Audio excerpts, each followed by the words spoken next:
لہوئی رحمۃ اللہ علیہ کی مجلس کا عنوان احکام شرعیہ کی تعمیل میں تسلسل پابندی لازمی ہے۔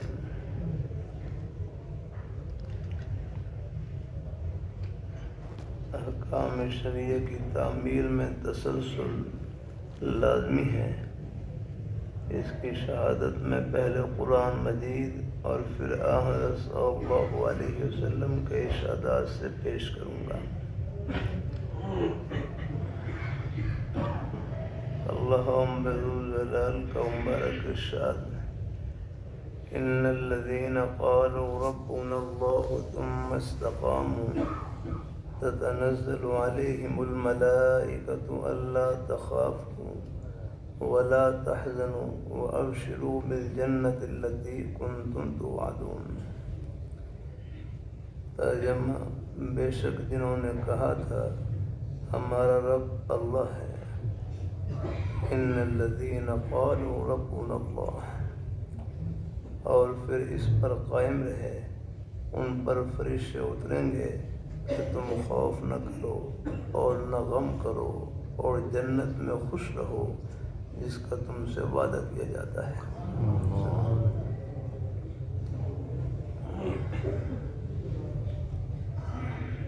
یہ وہ حضرات ہیں جنہوں نے ایک دفعہ اللہ تعالیٰ کو اپنا پروردگار مانا اور پھر اس پر جم گئے۔ عسر، یسر، رنج و راحت، غرض ہر حالت میں اسی کا دروازہ کھٹکھٹاتے رہے اور دوسرے کے دروازے پر نہیں گئے۔ یہ صاحب استقامت اور توحید پرست ہیں، یہ صاحب استقامت اور توحید پرست ہیں۔ توحید اسلام کے بنیادی اصولوں میں سے ہے۔ میں کہا کرتا ہوں توحید جانبین سے ہونی چاہیے۔ اگر توحید میں کہیں فرق آ گیا تو یہ مخلوط بھی شرک ہو جائے گی۔ کہ توحید جانبین سے ہونی چاہیے کہ ہمارا بھی اللہ تعالیٰ کے سوا کوئی نہیں، ہمارا بھی اللہ تعالیٰ کے سوا کوئی نہیں، اور ہم بھی اللہ تعالیٰ کے سوا کسی کے نہیں۔ توحید جانبین سے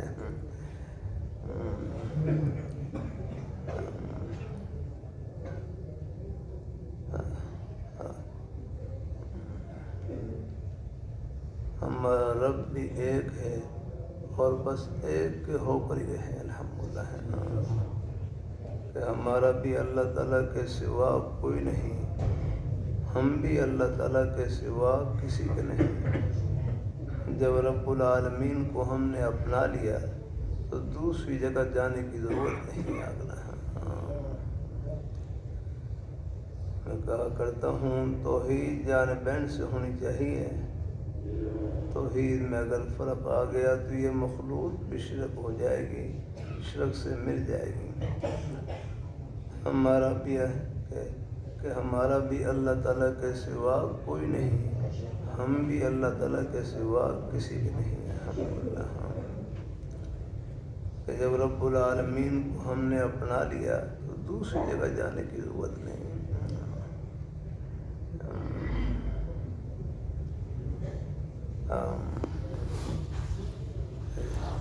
اکبر آبادی نے کہا تھا اسی سے مانگ جو مانگنا ہے اکبر، یہی وہ در ہے جس پر مانگنے کے بعد ذلت نہیں آنا ہے۔ اللہ اپنی بارگاہ مقبول فرمائے۔ مفسرین حضرات نے مندرجہ بالایت کی کئی توجیحات بیان فرمائی ہیں۔ ایک توجیہ یہ ہے، موت کے وقت ملائکہ یہ پیغام لے کر آتے ہیں، صاحب استقامت کے پاس آئیں گے کہ تم ڈرو نہیں اور غم نہ کرو۔ خوف مستقبل کے متعلق ہوتا ہے، خدا جانے مرنے کے بعد کیا حالات پیش آئیں گے، یہ خوف ہے۔ اور حزن ماضی کے متعلق ہوتا ہے کہ جو کرنا تھا وہ کیا نہیں، اس کے متعلق غم کرنا یہ حزن ہے۔ کہ خوف مستقبل کے متعلق ہوتا ہے، خدا جانے مرنے کے بعد کیا حالات پیش آئیں، یہ خوف ہے۔ اور حزن ماضی کے متعلق ہوتا ہے کہ جو کرنا تھا وہ کیا نہیں، اس کے متعلق غم کرنا یہ حزن ہے۔ تو اس قسم کے حضرات کو ملائکہ اعظام یا ملائکہ عظام جنت کی خوشخبری دیں گے۔ آگے ہم اور فرمائے نہ خوف کرو نہ غم کرو ہیں۔ پھر جنت مقصود بذات نہیں، مقصود تو اللہ تعالیٰ کی رضا ہے۔ ایسے مقصود بذات نہیں، مقصود بذات تو اللہ تعالیٰ کی رضا ہے۔ وَرِضْوَانٌ مِّنَ اللَّهِ أَكْبَرُ، ترجمہ اللہ تعالیٰ کی رضا ان سب سے بڑی ہے۔ الحمدللہ جنت تو اللہ تعالیٰ کی طرف سے اپنے نیک بندوں کے لیے مہمان خانہ ہے۔ نزلا من غفور رحیم، ترجمہ بخشنے والے نہایت رحم والے کی طرف سے مہمانی ہے۔ جنت اللہ تعالیٰ کا مہمان خانہ اور جنت اللہ تعالیٰ کا قید خانہ ہے۔ اللہ اس سے محفوظ رکھے اور اللہ تعالیٰ سب کو جنت نصیب کرے۔ بادشاہوں کی ملاقات کے لیے کچھ قواعد اور ضوابط ہوتے ہیں۔ جو ملنا چاہتا ہے وہ پہلے منظوری لیتا ہے، اس کے بعد یہ نہیں ہوتا۔ جب ملاقاتی پہنچے تو بادشاہ سلامت اس کے استقبال کے لیے اسٹیشن پر موجود ہوں، بلکہ بادشاہ کا نمائندہ ملاقاتی کو لے جا کر مہمان خانے میں ٹھہرا دے گا۔ اس کے بعد ممکن ہے ملاقات 2 ماہ بعد ہو یا 2.5 ماہ بعد۔ نظام حیدرآباد دکن کے ہاں یہی دستور تھا، جب تک ملاقات نہ ہو یہ شاہی مہمان ہے اور بادشاہ کی طرف سے وظیفہ مل رہا ہے۔ میزبان کی شان کے مطابق مہمان سے سلوک ہوتا ہے۔ نظام اور بیگم صاحبہ بھوپال کی طرف سے بعض علماء کرام کی ذات خاص کے لیے وظائف مقرر تھے۔ وہ سمجھتے تھے کہ ان حضرات کا وجود ہی تبلیغ دین ہوتا ہے۔ یہ دنیا کے بادشاہوں کا دستور ہے کہ ہم اللہ تعالیٰ کی مہمان نوازی کا اندازہ نہیں کر سکتے۔ جنت کی نعمتوں کے متعلق حضرت صلی اللہ علیہ وسلم کا ارشاد کہ آنکھوں نے ان کو دیکھا نہیں، کانوں نے سنا نہیں اور دل میں ان کا وہم بھی نہیں گزرا۔ ایسی اللہ تعالیٰ نے نعمتیں چھپا رکھی ہیں۔ یہاں بھی سب کچھ اللہ تعالیٰ کا ہی دیا ہوا ہے، ہمارے پاس کیا ہے؟ کچھ نہیں یاد رکھنا۔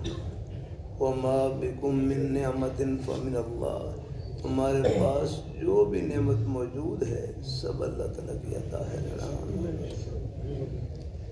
پوری دنیا کے بادشاہ مل جائیں، کسی کو پانی کا ایک گھونٹ نہیں دے سکتے، دینے والی ذات اللہ تعالیٰ کی ہے۔ یہاں کے بادشاہ یہ بیچارے خود گھونٹ کے محتاج ہیں، پانی کے قطرے کے محتاج ہیں، اور اللہ پاک کی پیاری ذات 2 جہانوں کی بادشاہ، ان کو پانی کے ایک قطرے کی ضرورت نہیں، لیکن آپ کے لیے سمندر کے سمندر پھیلا رکھے ہیں۔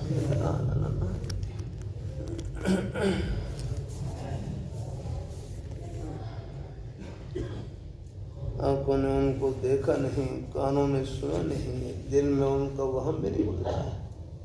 حدیث میں آتا ہے، حدیث قدسی ہے، حدیث قدسی کہتے ہیں۔ ویسے تو تمام احادیث مبارکہ، ہر حدیث مبارکہ وحی الہی ہے اپنا۔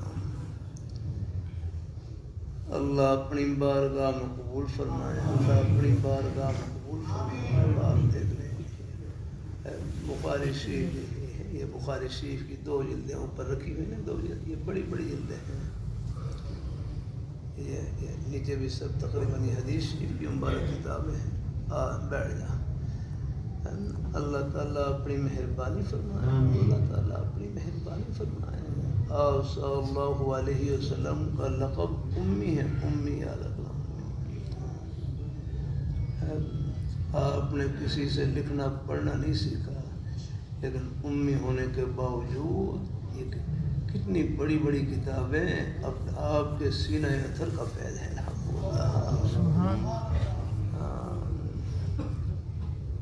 اللہ تعالیٰ آپ کے سینہ اثر پر براہ راست فیضان ربی کی بارش نازل ہوتی تھی.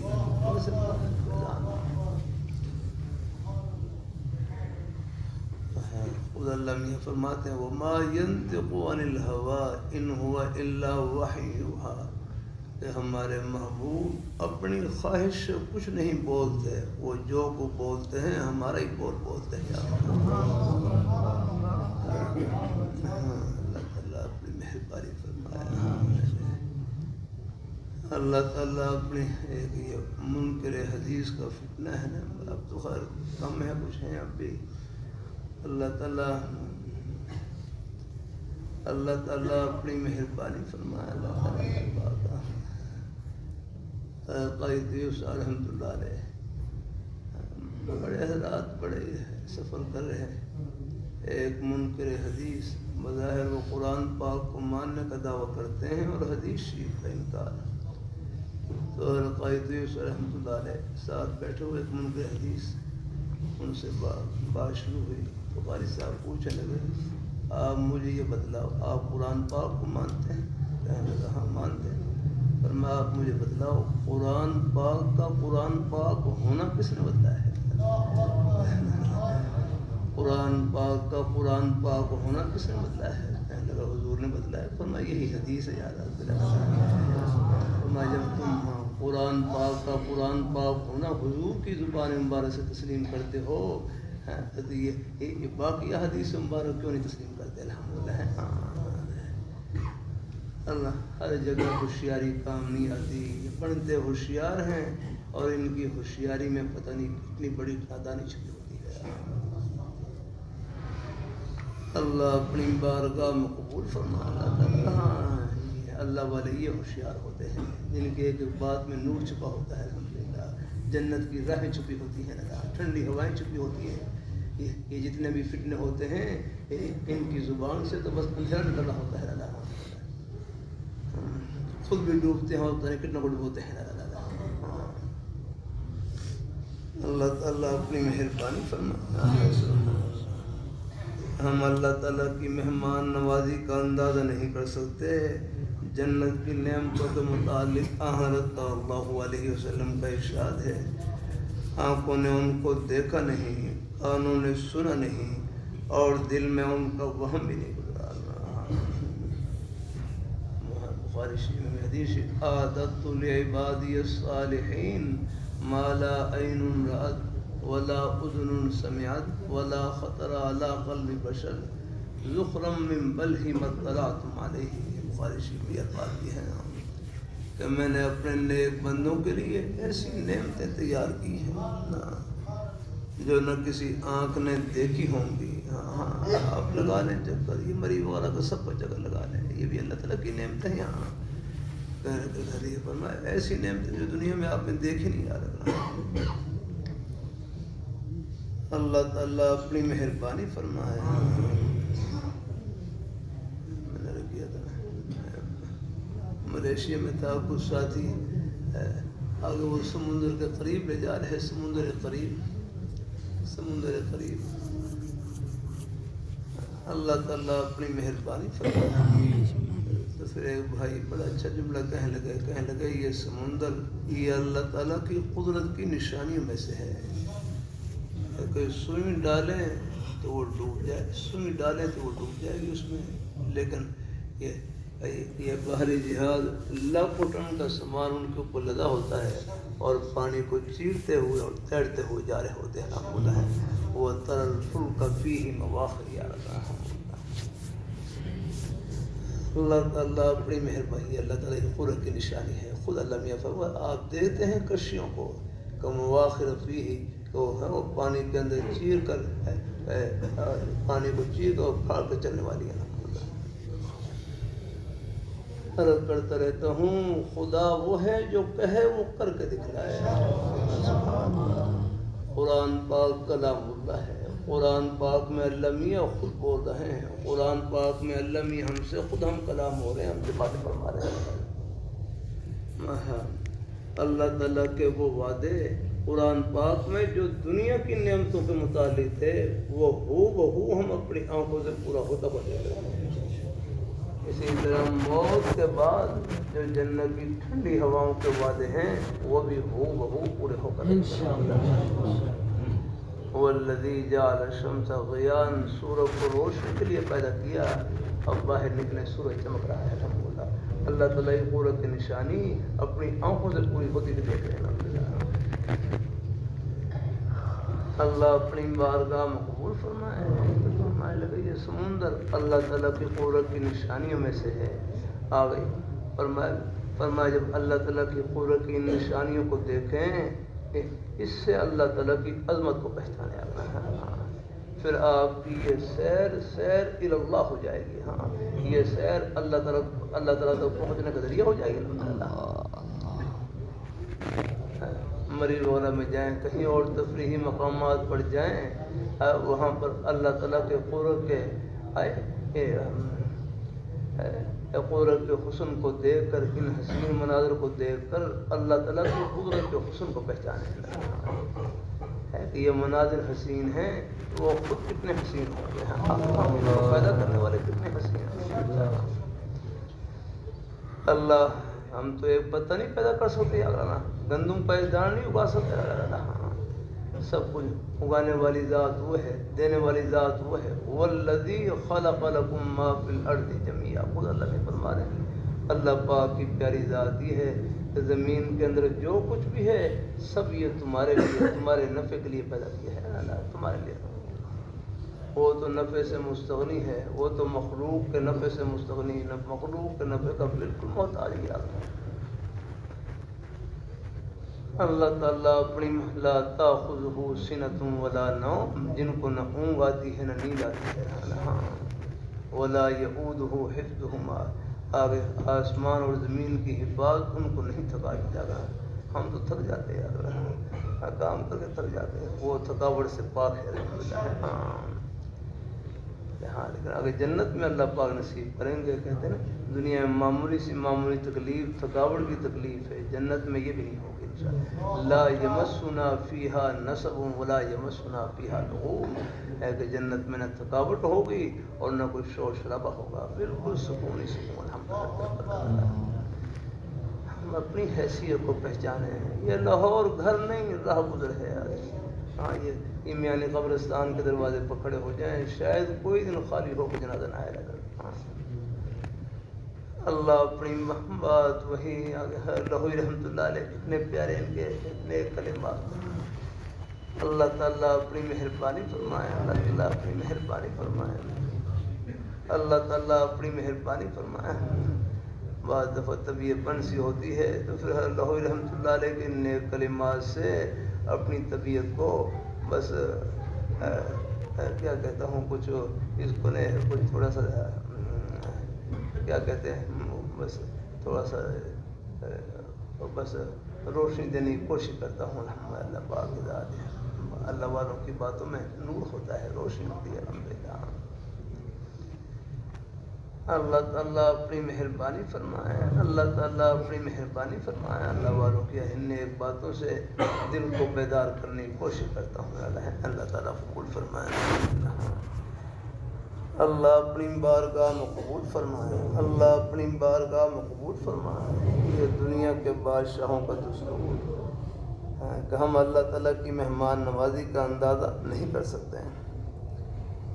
آگے ہے لہوی رحمۃ اللہ علیہ فرماتے ہیں, بچے کو تعلیم کا شوق دلانے کے لیے باپ کہتا ہے اگر تم محنت کر کے پاس ہو جاؤ گے تو تمہیں کوٹ سلا دوں گا یا بوٹ یا سائیکل لے کر دوں گا. یہ نا بچوں کو بہلاتے ہیں نا. بچے کو تعلیم کا شوق دلانے کے لیے باپ کہتا ہے اگر تم محنت کر کے پاس ہو جاؤ گے تمہیں کوٹ سلا دوں گا یا بوٹ یا سائیکل لے کر دوں گا. بچہ ان چیزوں کے لیے محنت کرتا ہے. بچہ ان چیزوں کے لیے محنت کرتا ہے، وہ امتحان میں کامیابی کے نتائج سے بالکل بے خبر ہے۔ اگر اس سے یہ کہا جاتا ہے کہ امتحان میں کامیابی سے فلاں فوائد حاصل ہوں گے، ڈگری ملے گی، وہ ان چیزوں سے بھی بے خبر ہے، وہ کبھی محنت نہ کرتا۔ اسی طرح اگر انسانوں سے یہ کہا جاتا کہ اللہ تعالیٰ کی عبادت کرو گے تو وہ راضی ہو جائے گا، اس چیز کی قیمت کو اکثر انسان نہ سمجھ سکتے۔ عام طور پر انسانوں کو مرغوبات طبی طور پر مرغوب چیزیں، پسندیدہ چیزیں، طبی طور پر مرغوب چیزیں 3 چیزیں ہیں۔ نمبر 1 کھانا پینا اور ازدواجی تعلقات ازدواجی آدم، یہ 3 چیزیں کھانے کی طبیعت میں ہے، چاہت ہوتی ہے کھانے کی پینے کی، اور ایک ازدواجی تعلقات ہے۔ جب عمر کا ایک حصہ آتا ہے بالغ ہونے کے بعد ہے تو اس کا بھی ایک تقاضا ہوتا ہے۔ اس لیے جنت کی نعمتوں میں زیادہ تر انہی چیزوں کا ذکر آتا ہے کہ کئی قسم کے میوے ہوں گے، دودھ کی نہریں ہوں گی، ہوریں ہوں گی، حالانکہ نہ جنت اور نہ جنت کی نعمتیں مقصود اللہ تعالیٰ کی، فرمایا مقصود بذات اللہ تعالیٰ کی رضا ہے۔ ورضوان من اللہ اکبر، یاد رکھنا ہے، یہ اصل چیز تو اللہ تعالیٰ کی رضا ہے، الحمدللہ ہے۔ اللہ تعالیٰ ہے اس کے متعلق حضور صلی اللہ علیہ وسلم کا ارشاد، جنتیوں سے اللہ تعالیٰ پوچھے گا تمہیں کچھ اور چاہیے؟ عرض کریں گے اے اللہ آپ نے سب کچھ دے رکھا ہے اور ہمیں کیا چاہیے؟ اس کے بعد اللہ تعالیٰ فرمائیں گے کہ آج کے بعد میں کبھی تم سے ناراض نہیں ہوں گا، آج کے بعد میں تم سے کبھی ناراض نہیں ہوں گا۔ یہ رضوان من اللہ اکبر ہے، یاد رہنا۔ اس جہان سے یہ ڈگری حاصل کر کے جانا ہے، اس کے لیے احکام شریعہ کی تعمیل میں پابندی کرنی ہے۔ اللہ تعالیٰ اللہ پاک کا ارشاد وَاعْبُدْ رَبَّكَ حَتَّىٰ يَأْتِيَكَ الْيَقِينُ ہے کہ اپنے رب کی عبادت کرتے رہو یہاں تک کہ تمہیں موت آ جائے۔ یہاں یقین سے مراد موت ہے، یعنی تا دم زیست فرائض عبدیت کو نبھانا ہے۔ اللہ تعالیٰ ہم سب کو توفیق نصیب فرمائے، اللہ ہمیں اپنے ایمان پر قائم رکھے، اللہ اپنے دین پر قائم رکھے، نیک رستے پہ لگائے رکھے۔ ہماری زندگی کا بڑا مقصد کہ ہم مل جل کر اللہ میاں کو خوش کریں اور راضی کریں۔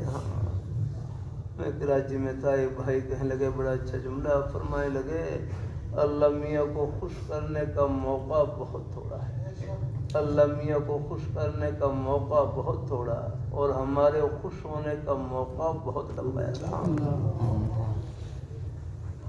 اللہ تعالیٰ اپنی مہربانی فرمائے۔ چند سال سے زندگی کے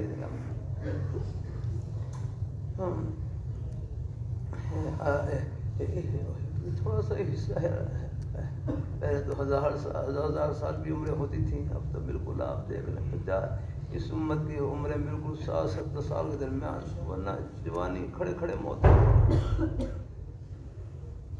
اللہ اپنی بارگاہ مقبول فرمائے، بس یہاں ہم خوش کریں، آخرت میں خوشیوں کے سمندر استقبال کے لیے کریں الحمدللہ۔ اور اللہ میاں خوش کرنا بہت آسان، نماز پڑھ لی اللہ تعالیٰ خوش ہو گئے، روزہ رکھ لیا، زبان سے سچ بول لیں، اللہ تعالیٰ کا ذکر، قرآن پاک کی تلاوت، آپ محبت سے جمعہ پڑھنے کے لیے تشریف لاتے ہیں، یہ آپ کا ایک قدم جنت کا قدم ہے۔ نماز پڑھنے کے لیے تشریف لاتے ہیں مساجد میں، ایک قدم جنت کا قدم ہے۔ اپنی حق حلال کی روزی کمانے کے لیے جائیں، بس اللہ تعالیٰ کی رضا سامنے ہوگا، فرمائیے کہ آپ کا روزی کمانا عبادت الحمدللہ۔ حضرت مولانا سے ہمیشہ فرمائے لگے نیت نیک ہو ہر کام عبادت الحمدللہ ہے، نیت اللہ تعالیٰ کی رضا کی ہو ہر نیک کام عبادت الحمدللہ۔ اللہ تعالیٰ اپنی بارگاہ مقبول فرمائے، اللہ ہم سب کو اپنی رضا اور خوشنودی سے نوازے۔